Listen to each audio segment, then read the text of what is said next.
పల్లెల్లో ఉన్నా పట్టణంలో ఉన్నా ఎక్కడ ఉన్నా పేదవారికి వారి ఆరోగ్యానికి పూర్తి స్థాయి భద్రత ఉండాలి అనే ఆలోచనతో మరి కేసీఆర్ గారి నాయకత్వంలో రాష్ట్ర వ్యాప్తంగా విస్తృతమైన వైద్య సేవలని అందుబాటులోకి తీసుకొచ్చే క్రమంలో హైదరాబాద్ మహానగరంలో ఎక్కడైతే 1,20,00,000 మంది ప్రజలు నివాసం ఉంటున్నారో అందులో ముఖ్యంగా పేద మధ్యతరగతి దిగువ మధ్యతరగతి ప్రజల కోసం ఆలోచన చేసి ఒకనాడు హైదరాబాద్ అంటే గాంధీ, ఉస్మానియా లేదంటే నిమ్స్ ఈ మూడు మాత్రమే. హైదరాబాద్ అంటే గాంధీ లేకపోతే ఉస్మానియా లేకపోతే నిమ్స్. కానీ అట్లా కాదు, హైదరాబాద్లోని ప్రజలకు కూడా బ్రహ్మాండమైన వైద్య సేవలు ఢిల్లీలోని ఎయిమ్స్ తరహాలో అందించాలి అనే లక్ష్యంతో కేసీఆర్ గారి నాయకత్వంలో హైదరాబాద్ మహానగరంలోనే 4 చోట్ల Telangana institute of medical sciences పేరిట ఒక బృహత్తరమైన యజ్ఞానికి ఆనాటి ప్రభుత్వం శ్రీకారం చుట్టడం జరిగింది.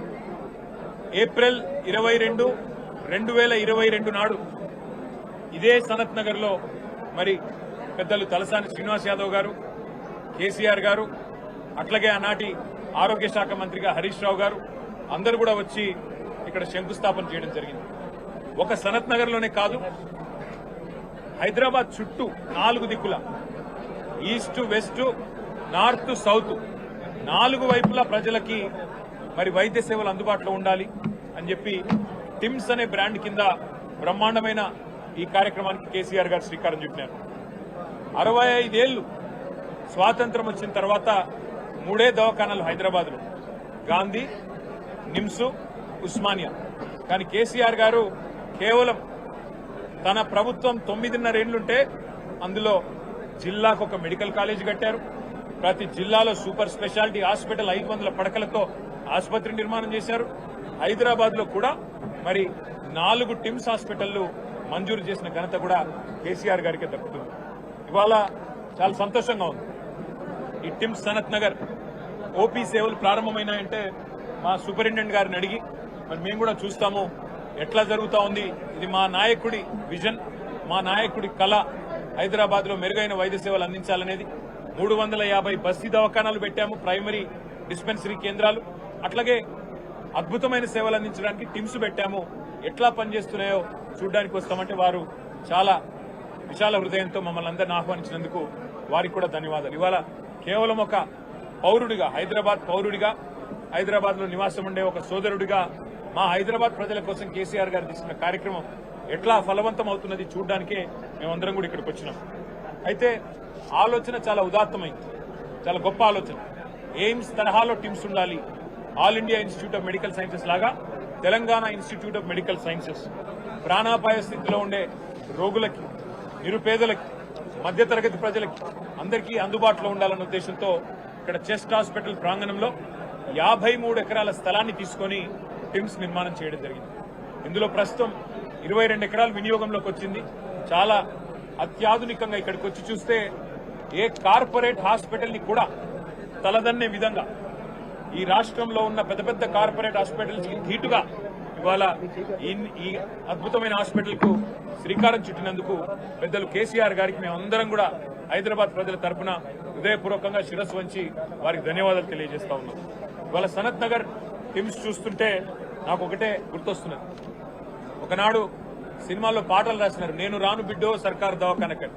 కానీ ఇవాళ నేను సర్కార్ దవాఖానకే పోతా, నాకు ప్రైవేట్ హాస్పిటల్ వద్దు అనే స్థాయిలో నిర్మాణం చేసిన ఇంజనీర్లకు, ఇక్కడ పనిచేస్తున్న డాక్టర్లకు, ఇక్కడ పనిచేస్తున్న ఇతర సిబ్బందికి కూడా నేను సల్యూట్ చేస్తా ఉన్నాను.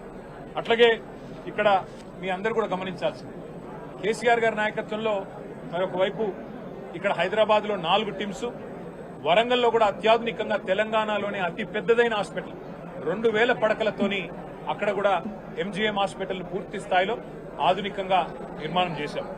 అట్లాగే మరి నిమ్స్ కూడా, నిమ్స్ హాస్పిటల్ కూడా ఎక్స్పాండ్ చేసి 2000 పడకలతో నిమ్స్ కూడా ఎక్స్పాన్షన్ జరుగుతూ ఉంది. చాలా చాలా సంతోషం. వాళ్ళు ఇక్కడికి వచ్చినాక చూస్తే ఎంత అద్భుతంగా ఉంది ఇక్కడ వ్యవస్థ అంటే మీకు చెప్పాలి. 3 బ్లాకులుగా ఉంది ఇక్కడ. మరి మొత్తం 1000 పడకలు, 1000 బెడెడ్ హాస్పిటల్ ఇది. ఈ 1000 బెడెడ్ హాస్పిటల్లో 300 ఐసీయూ బెడ్స్ ఉన్నాయి, 3 బ్లాక్స్ ఉన్నాయి. కేసీఆర్ గారి విజన్ ఎంత గొప్పది అంటే, మా ఇల్లు నందినగర్లో ఉంటుంది. ఆ నందినగర్ ఇల్లు పక్కనే బసవతారకం క్యాన్సర్ హాస్పిటల్ ఉంటుంది. కేసీఆర్ గారు రోజు వచ్చేటప్పుడు పోయేటప్పుడు చూసేది, ముఖ్యమంత్రి కాకముందు. అక్కడ మొత్తం రోగులకు సంబంధించిన అటెండెంట్స్ అందరూ రోడ్డు మీద నించొని ఉంటారు, రోడ్డు మీద పడుకొని ఉంటారు, ఆ ఫుట్పాత్ల మీద. అది చూసిన తర్వాత ఈ టిమ్స్ హాస్పిటల్ కట్టేటప్పుడు కేసీఆర్ గారు ఆలోచించి ఆ వచ్చిపోయే అటెండెంట్స్ కోసం కూడా ఒక ధర్మశాల కట్టాలని చెప్పి ఇక్కడ బ్లాక్ కట్టారు. ఇవాళ 200 మంది అటెండెంట్స్ కోసం ఒక ధర్మశాల కూడా పూర్తి ఆధునికంగా 200 పడకలతో వారి కోసం కూడా ఇవాళ ఇక్కడ నిర్మాణం చేయడం జరిగింది. 1200 కోట్ల రూపాయలతో ఈ నిర్మాణం నిజానికి కేసీఆర్ గారి ప్రభుత్వం ఉంటే 2 ఏళ్ల కిందనే అయిపోయేది. కానీ ఎక్కడ మాకు మంచి పేరు వస్తుందేమో అని చెప్పి కావాలని గుంజి గుంజి గుంజి ఇప్పటికీ మొత్తానికి సనత్ నగర్ ఈ షేప్కి వచ్చింది. కానీ నేను ప్రభుత్వాన్ని రిక్వెస్ట్ చేస్తా ఉన్నాను, 1200 కోట్లు అట్లాగే ప్రతి హాస్పిటల్, ప్రతి టిమ్స్ హాస్పిటల్ ఇవాళ ఒక్కొక్క టిమ్స్ హాస్పిటల్లో ఇక్కడ సనత్ నగర్ చూసినట్టయితే 16 ఆపరేషన్ థియేటర్లు ఉన్నాయి, 300 ఐసీయూ బెడ్స్ ఉన్నాయి. అట్లాగే బ్రహ్మాండమైన క్యాత్ ల్యాబ్స్, బ్రహ్మాండమైన రేడియాలజీ, ఎంఆర్ఐ, సిటీ, ఎక్స్రేలు, అన్ని రకాల మరి వెసులుబాట్లు ఇక్కడ ఫెసిలిటీస్ ఇక్కడ ఉన్నాయి. విఐపీలు కూడా మరి వాళ్ళ కోసం కూడా అవసరమైతే దాదాపు 30 సూట్లు, అంటే రేపటి రోజున ఎవరైనా డబ్బులు చెల్లించి వైద్యం చేయించుకుంటామంటే వారి కోసం కూడా విఐపీ సూట్లు కూడా ఇక్కడ 30 సూట్లు పెట్టడం జరిగింది. డయాలసిస్ విభాగం ఉంది కిడ్నీ సంబంధించిన వ్యాధులకు. అట్లాగే ఇంకా ముఖ్యంగా పరిశోధనలు జరగాలి. టిమ్స్ అంటే కేవలం వైద్య సేవలే కాదు, ఎయిమ్స్ తరహాలో పరిశోధనలు కూడా జరగాలి. భారతదేశంలో ఉండే అత్యాధునికమైన వైద్య సిబ్బందితో ఎప్పటికప్పుడు సంప్రదింపులు కూడా జరపాలని చెప్పి ఒక అకాడమిక్ బ్లాక్, ఒక రీసెర్చ్ బ్లాక్, వాటితో పాటు మరి 300 కెపాసిటీ కలిగిన ఒక ఆడిటోరియం కూడా నిర్మాణం చేయడం జరిగింది.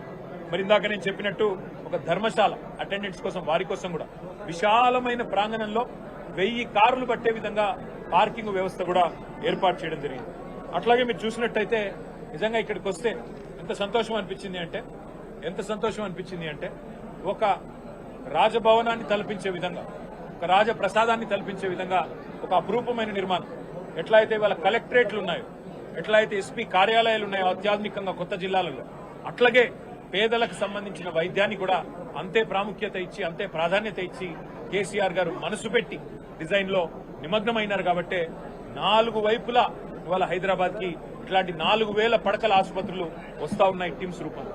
అట్లాగే నిమ్స్ ఎక్స్పాన్షన్ తో మరొక 2000 పడకలు అందుబాటులోకి రాబోతా ఉన్నాయి.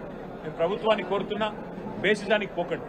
ఇది కేసీఆర్ గారు స్టార్ట్ చేశారు కదా, ఆయన ఆనవాళ్లు కదా, కాబట్టి మేము కడితే ఆయనకు పేరు వస్తుందేమో. ప్రభుత్వాలు మారుతూ ఉంటాయి, ప్రభుత్వాలు అనేది కంటిన్యూస్ గా ఉండాల్సిన ఒక ఇన్స్టిట్యూషన్. కాబట్టి దయచేసి బేసిజానికి పోకుండా సనత్ నగర్ కానీ, అల్వాల్ టిమ్స్ కానీ, ఎల్బీ నగర్ కానీ, అట్లాగే ఎంజీఎం వరంగల్ కానీ, అట్లాగే నిమ్స్ ఎక్స్పాన్షన్ కానీ, టిమ్స్ గచ్చిబౌలి కానీ, వీటిని సత్వరమే పూర్తి చేసి అందుబాటులోకి తెండి పేద ప్రజలకి మరి అవకాశం ఉండే విధంగా వారు మరి కొంత చొరవ తీసుకోవాలని చెప్పి కూడా నేను ప్రభుత్వాన్ని కోరుతా ఉన్నాను.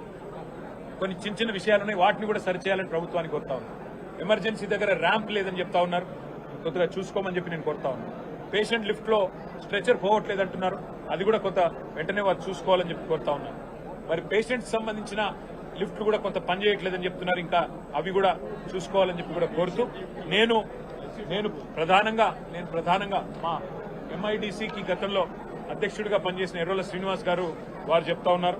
అట్లాగే నేను ప్రధానంగా ఇవాళ హైదరాబాద్ ప్రజలకి కేసీఆర్ గారి తరఫున, మా పార్టీ తరఫున హృదయపూర్వకమైన శుభాకాంక్షలు. ఎందుకంటే ఒకవైపు ప్రాథమిక వైద్య సేవల కోసం 350 బస్తీ దవాఖానాలు పెట్టినా మీకు అత్యాధునికమైన వైద్య సదుపాయాలు అందించడానికి Telangana institute of medical sciences పేరిట 4000 పడకలు, అందులో 1200 ఐసీయూ బెడ్స్, ప్రతి బెడ్ కి ఆక్సిజన్ తో సహా అందజేసిన ఇది కేసీఆర్ గారు హైదరాబాద్ ప్రజలకు అందించిన కానుక.